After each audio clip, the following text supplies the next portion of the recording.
¿Alguna vez has sentido que hay algo más en las páginas de la Biblia?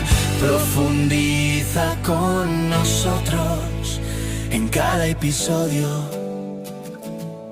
Exploramos historias, revelaciones y lecciones prácticas que transforman tu vida. Estás escuchando Algo Más en la Biblia. Comenzamos. Bienvenidos a esta exploración personalizada.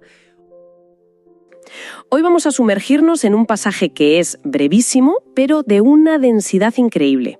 Apocalipsis capítulo 12, versículos del 7 al 12. Un análisis detallado. Para esto, las fuentes que hemos consultado lo miran desde todos los lados, ¿no? Desde la estructura literaria, el significado de las palabras en griego. Sí, su conexión con el Antiguo Testamento. Y sobre todo, qué significaba para ellos, para la gente que lo leía en ese momento.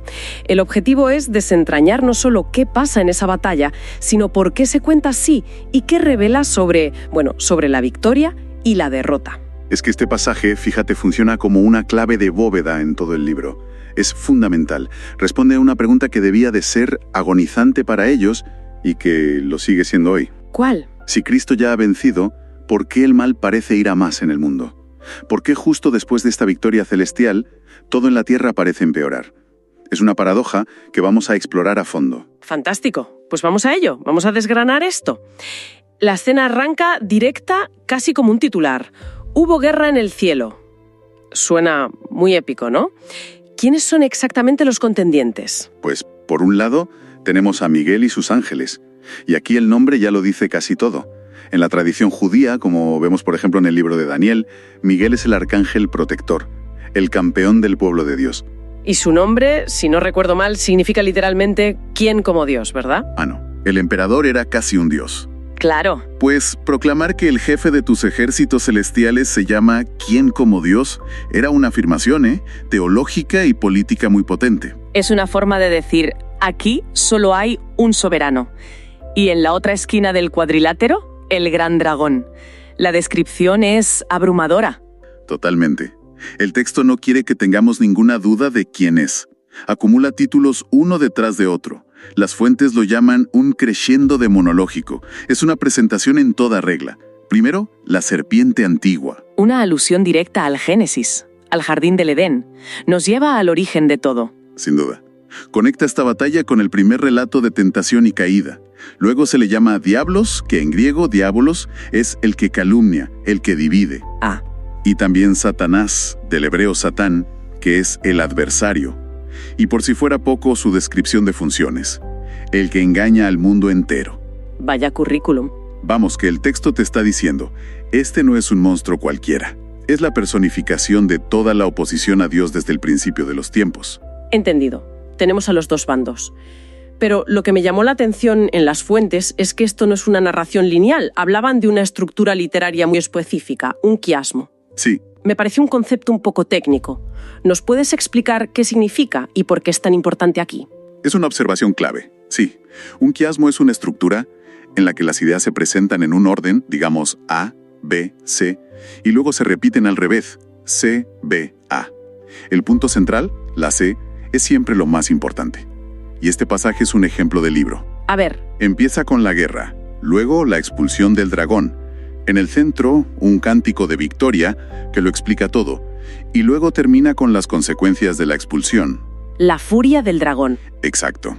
La batalla está en los extremos, pero el corazón del mensaje, el núcleo teológico, está justo en el medio. El autor nos guía para que no nos quedemos solo con la imagen de los ángeles luchando. O sea, nos obliga a mirar al centro. Y si miramos el combate en sí, es curiosamente breve. Casi ni se describe. Es muy breve. El versículo 8 dice que el dragón no tuvo fuerza suficiente. Y ya está. Fin. Para ser una guerra cósmica se resuelve bastante rápido. Exacto, porque la fuerza bruta no es el tema. La frase griega uk isgesien significa literalmente no prevaleció. Se subraya su debilidad. El resultado nunca estuvo en duda. Y justo después una voz potente, casi litúrgica, proclama desde el cielo: ahora ha llegado la salvación, el poder y el reino de nuestro Dios y la autoridad de su Cristo. Ahí está la conexión. La batalla celestial es como el eco de algo que ya ha pasado en la tierra. La victoria de Cristo. Precisamente. Y es en este cántico donde se revela la función principal que tenía el dragón antes de ser expulsado. Se le desenmascara. Se le llama el acusador de nuestros hermanos. El acusador. Y la palabra griega que se usa aquí es fascinante, kategoreor. No es una palabra poética, es un término legal, casi técnico. Un término legal. Sí, en el mundo grecorromano, el kategoreor era el fiscal, el acusador en un juicio. Un fiscal público cósmico, por así decirlo. Exactamente. Y esta idea no es nueva. Las fuentes nos recuerdan escenas de Job o de Zacarías, donde Satanás aparece en la corte celestial actuando como fiscal. Lo que Apocalipsis 12 está diciendo es que esa era ha terminado. La puerta de la sala del tribunal celestial se le ha cerrado. Para siempre. Su función como categor ha sido anulada. Vale, esto es importantísimo. Se le quita su poder legal para acusar. Pero entonces el cántico sigue y da un giro. Dice que ellos, nuestros hermanos, lo han vencido. Se refiere a los creyentes en la tierra. Esto suena contradictorio. Ajá. ¿Cómo pueden unos simples seres humanos participar en la victoria de una batalla cósmica? ¿Con qué armas luchan? Porque no son las espadas de los ángeles. Esa es la gran inversión de todo el pasaje. El versículo 11 es el corazón del quiasmo y del mensaje. La victoria no es solo cosa de los ángeles. La Iglesia en la tierra participa activamente. Y lo hacen con 3 elementos inseparables.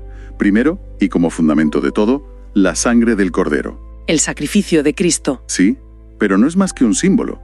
Es el argumento legal definitivo que silencia al fiscal. Si el categos acusa a los creyentes de sus pecados, la sangre del Cordero es la prueba de que la deuda ya está pagada. Es la base jurídica de la absolución. Justo. Como dice Pablo en Romanos 8, ¿quién acusará a los escogidos de Dios? Dios es el que justifica. La sangre anula la acusación. Entendido. Es el fundamento. ¿Y el segundo elemento? El segundo es la palabra del testimonio que dieron. La palabra griega para testimonio es mártiria. ¿De dónde viene nuestra palabra mártir? No es casualidad, no. En esa época, el testimonio no era un discurso bonito, era una confesión pública de fe en Jesús como Señor, en un mundo que exigía lealtad absoluta al César. Negarse a quemar incienso ante la estatua del emperador, por ejemplo. Claro, era un acto de traición política, castigado con la muerte. Su martiria era un testimonio que podía costarles la vida. Y a menudo se la costaba. Y eso nos lleva directamente a la tercera arma, que parece la más radical. No amaron su vida hasta la muerte. Está totalmente ligada a la anterior. No es un desprecio masoquista por la vida, ¿eh? Es una declaración radical de prioridades. Significaba que su fidelidad a Cristo era más importante que la mera supervivencia. Y esto refuta la acusación fundamental de Satanás. ¿A qué te refieres? Pensemos otra vez en Job. ¿Cuál es la acusación de Satanás contra él? Este hombre solo te sirve porque le va bien. Tócale lo que tiene y verás cómo te maldice en tu cara. La acusación de que la fe es interesada, egoísta. Eso es. Al estar dispuestos a morir, los mártires demuestran en la práctica que la acusación es falsa. Su amor por Dios es genuino.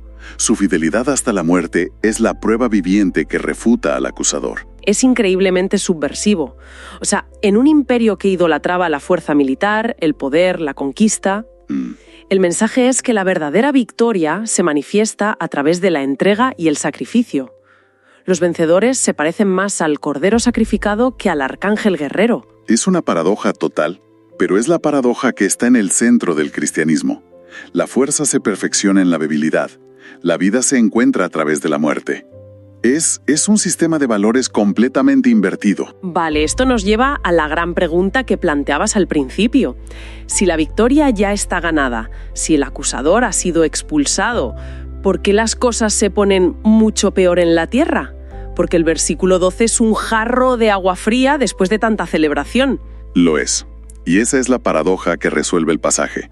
El cielo se regocija, alégrense cielos, pero inmediatamente una voz grita: «Ay de la tierra y del mar, porque el diablo ha descendido a ustedes con gran furia». Alegría arriba, terror abajo.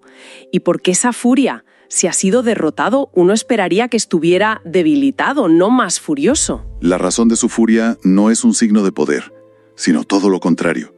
El texto dice que actúa así porque sabe que le queda poco tiempo. Poco tiempo. La expresión griega es oligon kairón, un corto periodo de tiempo. Su derrota en el cielo lo ha confinado a la tierra, ha limitado su campo de acción. Ya no puede acusar ante Dios, así que concentra toda su rabia en atacar a los que están en la tierra. Actúa con la desesperación de una bestia herida que sabe que su final es inminente. Su ira no es una muestra de fuerza, es el estertor de un enemigo vencido. Es como si el día D ya hubiera ocurrido en una guerra. La cabeza de playa está asegurada, la victoria final es segura, pero las batallas que siguen hasta el final son de las más sangrientas. Es una analogía perfecta. Los teólogos llaman a esto la tensión del ya, pero todavía no.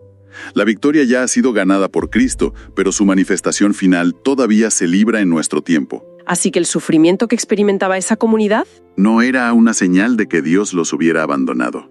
Paradójicamente, era la consecuencia directa de la furia impotente de un enemigo que ya había perdido la guerra. Eso lo cambia todo. El sufrimiento no es señal de derrota, sino la prueba de que estás en el bando ganador y de que el final del enemigo está cerca. Exactamente. Su sufrimiento no era aleatorio. Era la evidencia de que el reino de Dios ya había irrumpido en la historia y que ellos, con su fidelidad, estaban participando en la victoria final.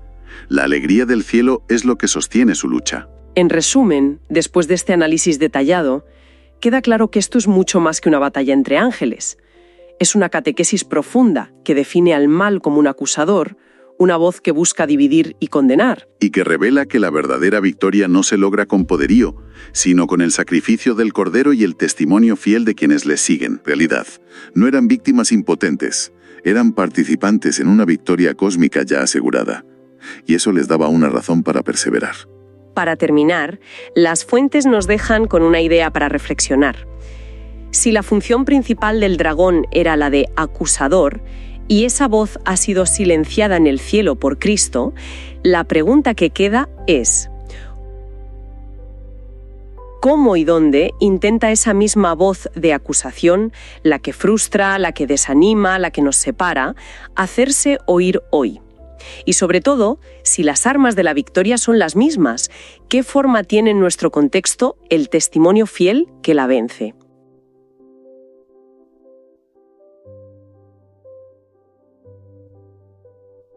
Envíenos sus sugerencias y comentarios a nuestro correo electrónico ministerio@jesusislife.net.